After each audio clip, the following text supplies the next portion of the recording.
ప్రభునందు ప్రేమేటువంటి వారలారా, ప్రభు నామమున మీకెల్లరకు శుభము కలుగును గాక. ఆమేన్. మోషే సుఖోపవాసములని 27వ దినంలోనికి మనమందరం కూడా ప్రవేశించాము. ఈరోజు మన ధ్యాన అంశం ఏమిటంటే మోషే చేసిన ఉపవాసము. మోషే చేసినటువంటి ఉపవాసము. చిన్న ప్రార్థన చేసుకున్నాం. సర్వకృపానిదేవి మా తండ్రి, నీకు వందనములు, స్తోత్రములు నాయన. మోషే చేసినటువంటి ఉపవాసమును తలంచుకొని మేమును నీ సన్నిధిలో కూడుకొని ఉన్నాము. మోషే వంటి మనోనిధానం మాకు లేకపోయినను నీవు కరుణించుటను బట్టి ఈ ఏర్పాటును మేము జరిగించుకొనిచున్నాము కనుక నీకు వందనములు. నేటి దినమున మోషే ఉపవాసమును మాకు నేర్పించుటకు నీ వాక్యములో నుండి మాతో మాట్లాడమని యేసు నామమున వందించుచున్నాము. ఆమేన్. మరణాత. దేవుని యొక్క పరిశుద్ధ గ్రంథములో మరి అనేకులు ఉపవాస ప్రార్థనలు చేసినట్టు మనకు కనబడుతుంటారు. అయితే మరి ఒక ముగ్గురు మాత్రం ప్రత్యేకమైనటువంటి గొప్ప ప్రార్థనలు జరిగించారు. ఎవరు వారంటే మరి ఒకరు మోషే 40 రోజులు 2 సార్లు ఉపవాసంతో దేవుని సన్నిధిలో ప్రార్థన జరిగించారు. రెండవతను ఏలియా. అలాగే మూడో వారు యేసుక్రీస్తు వారు. కాబట్టి ముగ్గురు చేసినటువంటి 40 రోజుల ఉపవాస ప్రార్థన ఎంతో గొప్పది. ఆ రీతిగా మోషే మొదటి 40 దినములను దేవుని సన్నిధిలో ఉన్నాడు. మోషే దేవుని వంకే చూస్తున్నాడు కనుక ఆహారమును, నీరు, నిద్ర అవసరము లేకపోయినది. దేవునికి స్తోత్రం. మనుషుడు రొట్టె వలన మాత్రమే కాదు, కానీ దేవుని నోట నుండి వచ్చు ప్రతి మాట వలన నరుడు బ్రతుకును అని సెలవిస్తున్నాడు దేవుడు. కాబట్టి ఇక్కడ మోషే కూడా దైవ సన్నిధిలో మరి 40 రోజులు ఉపవాసముతో ఉన్నాడు. ఎలా ఉండగలిగాడంటే దేవుని వైపే చూస్తూ దేవుడు చెప్తున్న మాటలు వింటున్నాడు. కాబట్టి మన ఆత్మీయ జీవితంలో ఎప్పుడైతే దేవుని మాట మనం వినేవారిగా తయారవుతామో ఒక ఉన్నతమైనటువంటి కార్యాలను మనం జరిగించేటువంటి వారిగా మనం మారగలుగుతాం. కాబట్టి బలమైనటువంటి ప్రార్థనలు జరిగిస్తే కనుక ఖచ్చితంగా గొప్ప విజయాల్ని మనం పొందుకుంటామని పరిశుద్ధాత్ముడు మనతో మాట్లాడతాం. 40 రోజులు దేవుని సన్నిధిలో గడిపి కిందికి వచ్చిన తర్వాత లక్షల కొలదిగా ఉన్నటువంటి ఇశ్రాయేలు జనాంగాన్ని మరి నడిపించేటువంటి సామర్థ్యాన్ని పొందుకున్నాడు. మోషే మాట ద్వారా వారందరూ ఏక మనసు కలిగి మోషేను వెంబడించడం ప్రారంభించాడు. కాబట్టి మన ఆత్మీయ జీవితంలో దైవ సన్నిధిలో ఉన్నటువంటి మనము మనోనిధానము కలిగినటువంటి వారి ఉండాలి. మనోనిధానం అనగా మన తలంపులు, మన ఆలోచనలు లోక సంబంధించినటువంటి ఏవి కూడా, అవి మంచివైనా చెడువైనా ఏది కూడా రాకూడదు. ఏక తలంపు కలిగిన వారి ఉండాలి. కేవలం దేవుని ఎదుట నేను ఉన్నాను, నా ఎదుట దేవుడు ఉన్నాడనేటువంటి ఒకే ఒక తలంపు కలిగి ఆయన వైపే మనం చూసేటువంటి వారి ఉంటే ఖచ్చితంగా దేవుడు మనతో మాట్లాడేటువంటి వారి ఉంటాడని పరిశుద్ధాత్మ మనతో మాట్లాడు. కాబట్టి ఆకలి, దాహము, నిద్ర మోషేకు లేవు. ఈ మూడింటికంటే తండ్రి, కుమారుడు, పరిశుద్ధాత్ముడు అతని ఎదుటనే ఉండగా వారిని చూస్తున్నాడు. కాబట్టి తండ్రి, కుమారుడు, పరిశుద్ధ త్రిత్వ దేవుని వైపే ఆయన చూస్తున్నాడు. కాబట్టి అతనికి లోకసమైనటువంటి ఆకలి, తప్పిక అనేది, నిద్ర అనేది మాత్రం కూడా కలగలేదు. కాబట్టి నిద్ర దాహము, ఆకలి, నిద్ర, దాహము ఎందుకుండును? ఇదే గొప్ప మనోనిధానము. మనస్సు యేసుని కథపై మలిపి యోచించిన మహిమ కనబడును నీకు అనుభవమును దొరుకును. కాబట్టి మన మనసు ప్రభు యందు లక్ష్యం ఉంచినప్పుడు, ప్రభును గురించినటువంటి వర్తమానాన్ని తెలుసుకున్నటువంటి ఆసక్తి, ఆలోచన, ప్రభు స్వారూప్యంలోనికి నేను మార్చబడాలనేటువంటి ఆసక్తి నీలో ఉంటే కనుక ఈ లోకసమైనటువంటి ఆకలి, దప్పిక, నిద్ర, ఆహారాలు ఏవి కూడా మనకు తెలియదు, కలగవు కూడా. కాబట్టి ఆ రీతిగా మరి మోషేకు ఇది 80 సంవత్సరాల అనుభవం. మోషే రాజకుమార్తో బంగ్లాలో పెరిగింది 40 సంవత్సరాలు. రాజభోగభాగ్యాలు అనుభవిస్తూ మరి రాజకుమారుడిగా 40 సంవత్సరాలు మరి మోషే పెరిగాడు.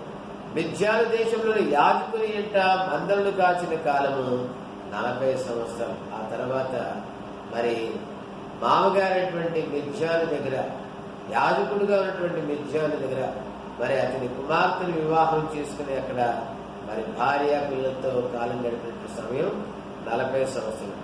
ఇవి 40 సంవత్సరాలు కలిసి 80 సంవత్సరాలు. అప్పటికి గాని మోషే నలిగిపోయి కొత్త మనిషి అయినాడు. అందుచేతనే దేవుని సన్నిధిలో ఉండగలిగినాడు. కాబట్టి మన ఆత్మీయ జీవితంలో నలిగినప్పుడే, విరిగి నలిగిన హృదయాన్ని దేవుడు అలక్ష్యం చేయడు. కాబట్టి లోకంలో ఉన్నటువంటి ఏ స్థితిలో ఉన్నా కూడా దేవుల్లో మనము నలగొట్టుకోవాలని పరిశుద్ధాత్మ మనతో మాట్లాడుతాడు. మోషే ఇశ్రాయేలీయుడు దేవుని ఏర్పాటులో ఉన్నవాడైనప్పటికీ విగ్రహారాధికుడైన ఫరో ఇంటిలో 40 సంవత్సరాలు ఉంటే అతనికి చాలా శ్రమగా ఉండేది. ఫరో ఇంటిలో అన్ని సౌఖ్యములు ఉన్నవి: అన్నము, పెరుగు, పాలు, వెన్న, నెయ్యి, రాజవస్త్రములు. ఇవి కాక సర్వ విద్యలు నేర్పించింది. రెండవది, మిద్యాను దేశంలో విగ్రహారాధికుని ఇంటి నుండి అతను మందను కాయట అతనికి మరింత శ్రమ. గతి లేక ఉండిపోవలసి ఉండేది. ఇక్కడ ఎందుకు ఉండవలను, నా స్వజనుల మధ్య ఉండకపోతేనే అనే శ్రమ. మిద్యాను దేశం నుండి నా స్వజనుల వద్దకు వెళ్ళగలనా? వెళ్ళలేను. వెళితే నన్ను చంపుదురు. నా స్వజనులతో నేను యెహోవాను సేవించదనా? స్వదేశము వెళ్ళగలనా? స్వజనులతో ఉంటానా? ఇక నేను వెళ్ళలేను. తీరా వెళ్ళను, చంపుదురు. ఇది మరొక శ్రమ. కాబట్టి భయంకరంగా ఎటు వెళ్ళలేడు. విగ్రహారాధికులైనటువంటి ఇంట్లో ఉండవలసినటువంటి పరిస్థితి. ఇంటికి వెళ్ళడానికి అవకాశం లేదు. తన స్వజనులతో ఉండడానికి అవకాశం లేదు. తన జనాంగంతో దేవుని ఆరాధించాలనేటువంటి అవకాశం లేదు. వీటన్నిటిని బట్టి నలిగిపోతున్నాడు మోషే.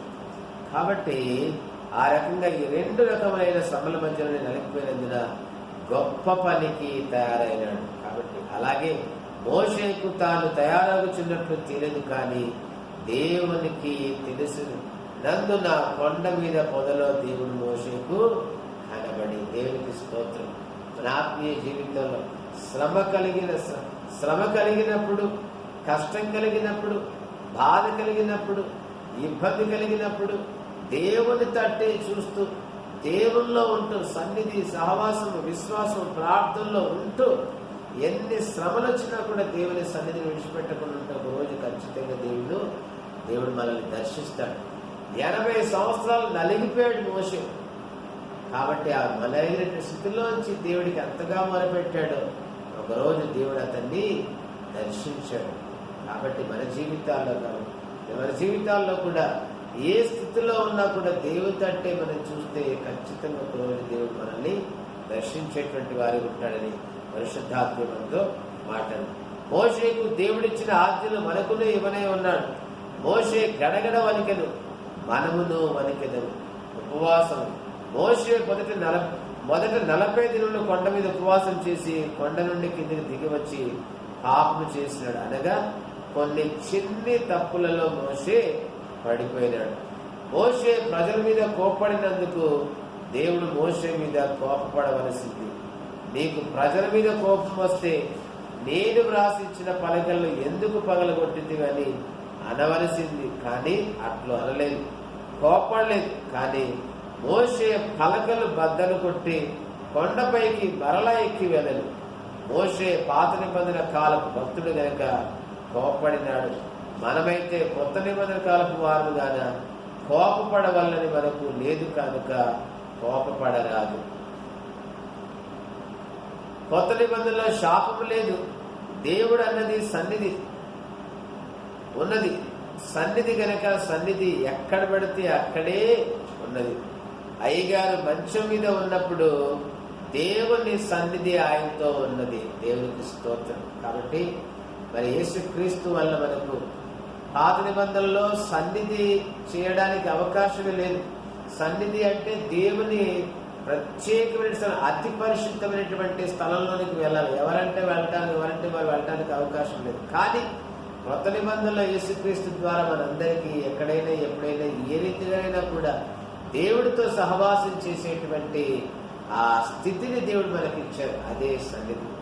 కాబట్టి దైవజనులు దేవదాసయ్య గారు కూడా మరి మంచం మీద ఉన్నప్పుడు దేవుని సన్నిధి ఆయనతో ఉన్నది. దేవునికి స్తోత్రం. కాబట్టి యేసు ప్రభువా నాకు కనబడుము, నాతో మాట్లాడమని సూక్ష్మ ప్రార్థన చేసుకుని మనం ఎప్పుడైతే మనోనిధానం కలిగి మౌనంగా దేవుడి వైపు చూస్తూ కనిపెట్టే వారి ఉంటామో ఖచ్చితంగా దేవుడు కనబడును, దేవుడు మాట్లాడను. ఆ రీతిగా దైవజనులు కనిపెట్టు గంట అనేటువంటి ఒక క్రమాన్ని మరి బైబిల్ మిషన్ వారమైనటువంటి మనకు ఆయన నేర్పించారు. ఆ అనుభవాన్ని ఎవరైతే పొందుకుంటారో ప్రతి దినము తెల్లవారుజామున చీకటి వెళ్ళిపోకమనిపే, మరి వెలుతురు లోకంలోకి రాకమునిపే దైవ సన్నిధిలోనికి వెళ్ళిపోయి మనం ఎప్పుడైతే మౌనంగా దేవుడి వైపే చూస్తూ మరో తలంపులు మనలో రాకూడదు. అది మంచైనా చెడైనా ఏదైనా ఏది కూడా మనలో, మన మనసులో, మన తలంపులో, మన హృదయంలో అవి రాకుండా మౌనంగా మనోనిదానం కలిగి మోకాల మీద ఉండి ఆయన వైపే చూస్తే ఖచ్చితంగా దేవుడు మనతో మాట్లాడే వారికి ఉంటాం. అనగా దేవుడి సన్నిధిని మనం పొందుకునే వారికి ఉంటాం. సన్నిధి అనగా దేవుడు మనతో ఉన్నట్టు, మనము దేవుడితో ఉన్నట్టు. దేవుడు మనతో మాట్లాడాలి, మనము దేవుడితో మాట్లాడాలి. కాబట్టి ఆ అనుభవాన్ని మనం పొందుకునేటువంటి వారిగా మనం తయారు కావాలని, కాబట్టి పరిశుద్ధాత్మ మనతో మాట్లాడాలి.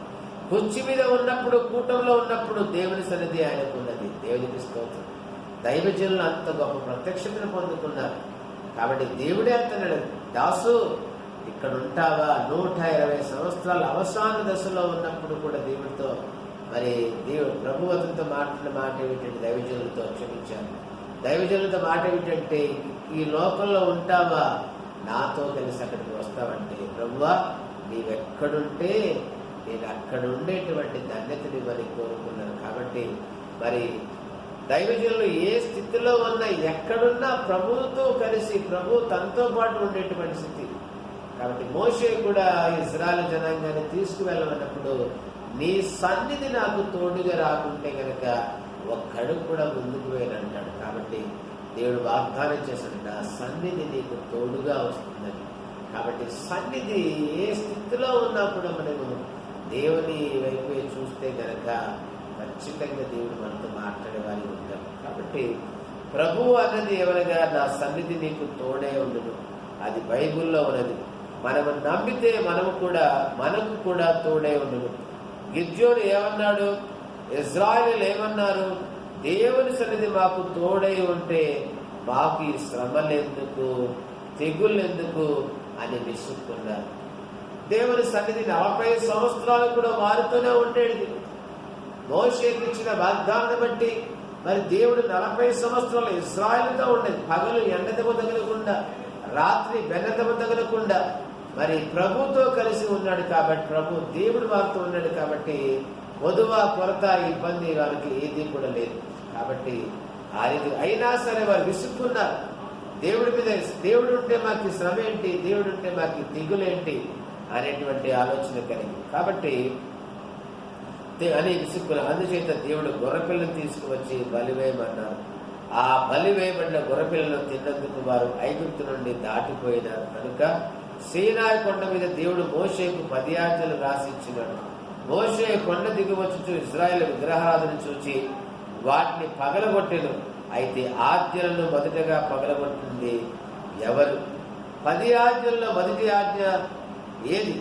నేనే నీ దేవుడనైన యెహోవాను, నేనే దేవుడను అని దేవుడు చెప్తే, కొండ కింద ఇశ్రాయేలు ఈ బంగారపు దూడ మా దేవుడు మమ్మల్ని ఐగుప్తుల నుండి తీసుకుని వచ్చాను అని అన్నారు.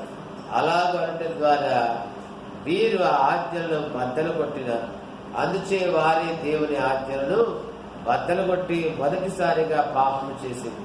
అందుచేత వారి పాపము క్షమింపకూడదు కనుక దేవుడు క్షమించనన్నాడు. కానీ మోషే ప్రజల పాపము క్షమించితేనే గాని వల్ల కాదు అని బతిమిలాడి పట్టుబట్టగా మోషేను బట్టి దేవుడు వారిని క్షమించెను. కాబట్టి మోషే పాపం ఏదంటే రాతి పలకలను పగలగొట్టినాడు, కానీ ఆజ్ఞలను పగలగొట్టలేదు. రాతి పలకలను పగలగొట్టాడు కానీ మోషే దేవుని ఆజ్ఞలు మాత్రం పగలగొట్టలేదు. మన ఆత్మీయ జీవితం ఎన్ని మార్లు మనం దేవుని ఆజ్ఞలను మనం పగలగొట్టే వారిగా ఉంటున్నాం, ఆజ్ఞలను అతిక్రమించేటువంటి వారిగా ఉంటున్నాం. మనల్ని మనము పరీక్షించుకోవాలని పరిశుద్ధాత్మ మనతో మాట్లాడుతాం. కాబట్టి మోషే చేసిన ఉపవాస దినములు 80 అట్లే మనము చేయవలను అని వ్రాయబడలేదు. మోషే చేసిన మనం చేస్తే చిక్కిపోవడము, చనిపోవడం కూడా జరుగుతుంది. కనుక మోషే చేసినట్లు చేయకండి. అద్భుతం. మోషే 2 సార్లు 80 దినములు చేసినను ఆ శరీరకు బలం వచ్చినది, ఆత్మకు కూడా బలము వచ్చినది.